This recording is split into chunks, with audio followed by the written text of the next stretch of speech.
warahmatullahi wabarakatuh.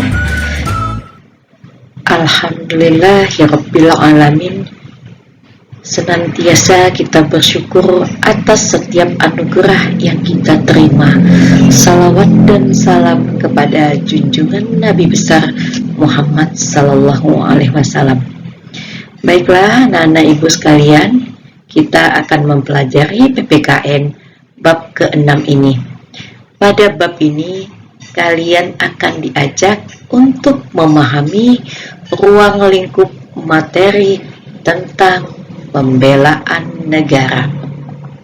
Kemudian, apa-apa saja sih perwujudan bela negara yang harus kita wujudkan sebagai generasi muda dalam berbagai dimensi kehidupan, baik di rumah, di sekolah, maupun di masyarakat. Adapun tujuan pembelajaran pada bab ini adalah Ananda mengetahui makna bela negara. Yang kedua, Ananda dapat menyebutkan peraturan perundang-undangan yang mengatur tentang bela negara yang ada di negeri tercinta ini.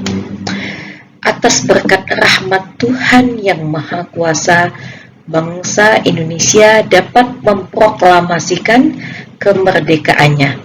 Pada waktu itu, Jepang mengalami kekalahan menghadapi sekutu.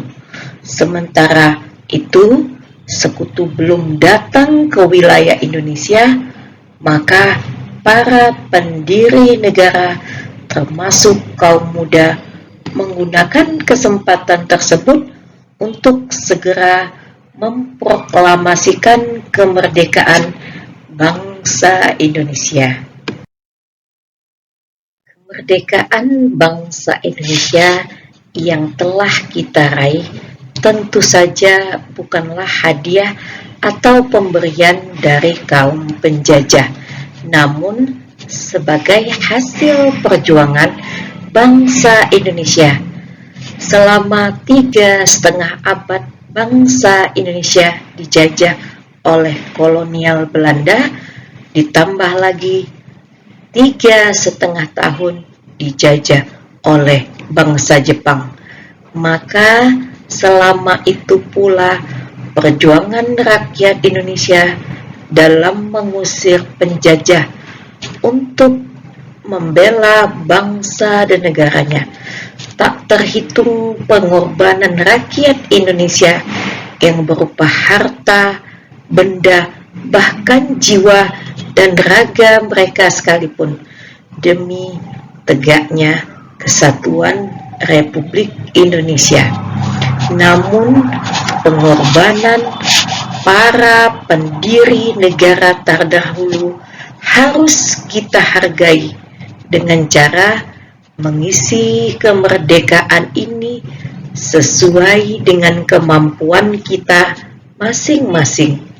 Mari kita manfaatkan segala potensi yang dimiliki untuk kemajuan dan keunggulan bangsa Indonesia yang tercinta ini. Adapun bagian yang pertama ini kita akan membahas tentang makna bela negara.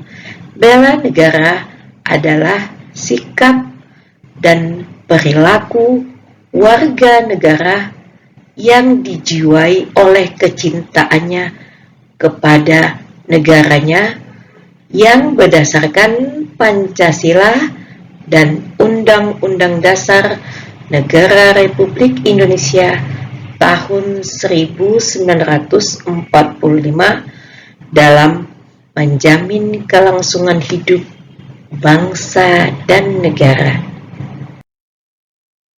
Peraturan tentang bela negara diatur dalam pasal 27 ayat 3 Undang-Undang Negara Republik Indonesia.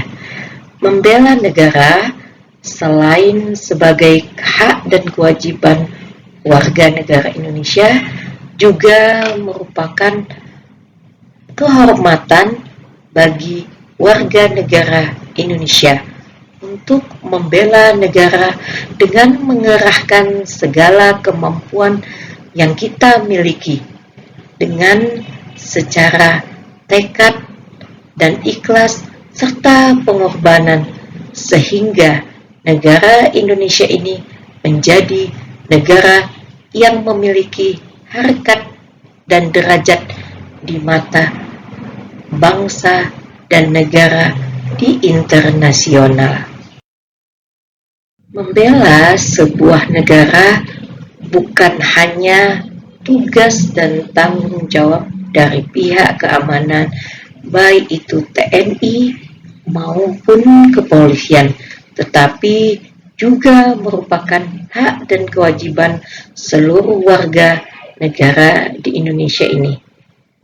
Mengapa setiap warga negara berhak dan wajib ikut membela negaranya? Karena memiliki alasan-alasan tertentu. Yang pertama, adanya peraturan yang ditetapkan oleh pemerintah di Indonesia ini. Yang kedua, karena kita adalah merupakan bagian dari suatu bangsa yang menempati wilayah negara Indonesia ini. Untuk mewujudkan upaya bela negara bagi masyarakat Indonesia, menurut Menteri Pertahanan Republik Indonesia ada 5 hal yang harus kita lakukan. Yang pertama adalah cinta tanah air, yaitu dengan mengenal dan mencintai tanah air agar selalu waspada dan siap membela tanah air Indonesia terhadap segala bentuk aspek, baik ancaman itu tersebut berasal dari dalam negeri maupun yang berasal dari dalam negeri. Adapun indikator cinta tanah air ini, yang pertama adalah menjaga tanah air dan pekarangan serta seluruh wilayah Indonesia. Yang kedua, bangga sebagai bangsa Indonesia. Yang ketiga, menjaga nama baik bangsa dan negara Indonesia. Yang kedua adalah kesadaran berbangsa dan bernegara. Kita sebagai warga negara Indonesia harus menyadari, karena kesadaran itu kita wujudkan dalam bentuk tingkah laku, sikap dan kehidupan pribadi kita agar dapat bermasyarakat sesuai dengan kepribadian bangsa Indonesia. Adapun indikator yang harus kita capai di dalam kesadaran berbangsa dan bernegara, yang pertama adalah kita memiliki kesadaran bahwa kita sebagai bangsa yang beragam, baik suku, agama, ras, dan budaya. Yang kedua, kita melaksanakan hak dan kewajiban sebagai warga negara yang sesuai dengan peraturan perundang-undangan. Yang ketiga, kita mengenal keragaman individu baik di rumah, di sekolah, maupun di masyarakat. Ketiga adalah meyakini akan Pancasila sebagai ideologi negara bangsa Indonesia. Pancasila sebagai pedoman dan pandangan hidup bangsa Indonesia dalam kehidupan bermasyarakat, berbangsa, dan bernegara guna mencapai tujuan nasional. Rasa yakin akan Pancasila sebagai ideologi negara dapat dicapai dengan menumbuhkan kesadaran. Yang pertama adalah yang didasari pada Pancasila, kemudian bahwa hanya dengan mengamalkan Pancasila dalam kehidupan sehari-hari, sehingga Pancasila tersebut menjadi perilaku setiap warga negara Indonesia. Yang ketiga adalah setiap perbedaan pendapat dalam kehidupan berbangsa dan bernegara dapat diselesaikan dengan cara musyawarah dan mufakat. Kemudian yang keempat, mengakui bahwa Pancasila tersebut merupakan mental dan karakter bangsa Indonesia dalam menghadapi ancaman baik yang berasal dari dalam negeri maupun yang berasal dari luar negeri. Yang keempat adalah rela berkorban demi bangsa dan negara. Rela berkorban untuk bangsa dan negara ini bersedia mengorbankan waktu, tenaga, pikiran, dan harta benda untuk kepentingan umum, sehingga pada saatnya nanti siap mengorbankan jiwa raga bagi kepentingan bangsa dan negara.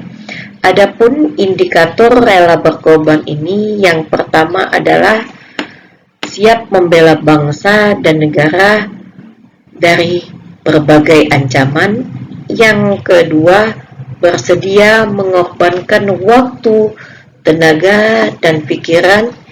Yang ketiga, memiliki kepedulian terhadap keselamatan bangsa dan negara Indonesia, dan lain-lain.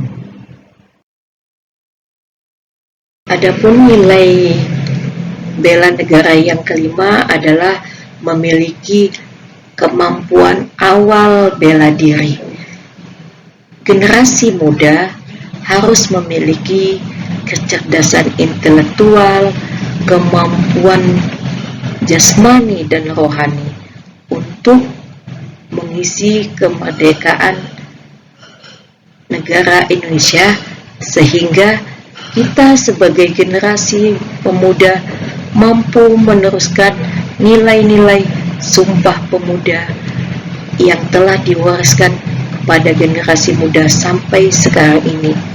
Adapun indikator kemampuan awal bela diri, yang pertama adalah kita harus mampu memiliki ketahanan hidup sehingga dapat bertahan hidup dalam menghadapi segala macam tantangan, baik yang berasal dari dalam negeri maupun yang berasal dari luar negeri. Yang kedua, memiliki sikap ulet dan tidak pantang menyerah dalam menghadapi segala cobaan dan masalah yang kita hadapi. Yang ketiga, kemampuan jasmani dan rohani. Kemudian yang keempat, memelihara kesehatan jiwa dan raga. Ungkapan Presiden Amerika Serikat yang mengatakan bahwa jangan tanyakan apa yang dapat dilakukan oleh negaramu untukmu, tapi tanyakanlah apa yang bisa kamu lakukan untuk negaramu. Hal ini mengandung makna bahwa kita sebagai generasi muda harus mengisi kemerdekaan Indonesia ini dengan segala upaya dan kemampuan yang kita miliki, sehingga cita-cita para pendiri negara dapat kita teruskan sehingga terciptanya Indonesia yang makmur, sejahtera sampai saat ini. Setelah tadi kita mempelajari apa saja upaya bela negara yang harus kita lakukan sebagai generasi muda, maka kita akan mengetahui apa saja peraturan perundang-undangan yang mengatur bela negara yang telah dipersiapkan oleh pemerintah negara Republik Indonesia yang tercinta ini. Peraturan tentang bela negara terdapat di dalam Undang-Undang Negara Republik Indonesia tahun 1945. Yang pertama terdapat di dalam pasal 27 ayat 3 yang bunyinya bahwa setiap warga negara berhak dan wajib ikut serta dalam upaya pembelaan negara. Yang kedua terdapat di dalam pasal 30 ayat 1, tiap-tiap warga negara berhak dan wajib ikut serta dalam usaha pertahanan dan keamanan negara. Kemudian pasal 30 ayat 2 dinyatakan bahwa usaha pertahanan dan keamanan negara dilakukan melalui sistem pertahanan keamanan rakyat semesta yang dipelopori oleh TNI dan Kepolisian Republik Indonesia sebagai kekuatan utama dan rakyat Indonesia sebagai kekuatan pendukung. Demikianlah materi PPKN bab ini yang dapat Ibu sampaikan. Mudah-mudahan apa yang Ibu sampaikan kali ini dapat Ananda pahami dan dapat kita terapkan dalam kehidupan sehari-hari. Mohon maaf apabila di dalam materi penyampaian Ibu tadi terdapat kata-kata yang salah. Di slide terakhir ini latihannya silakan ditulis di buku tulis PPKN. Demikian saja Ibu akhiri dengan akhirul kalam. Assalamualaikum warahmatullahi wabarakatuh.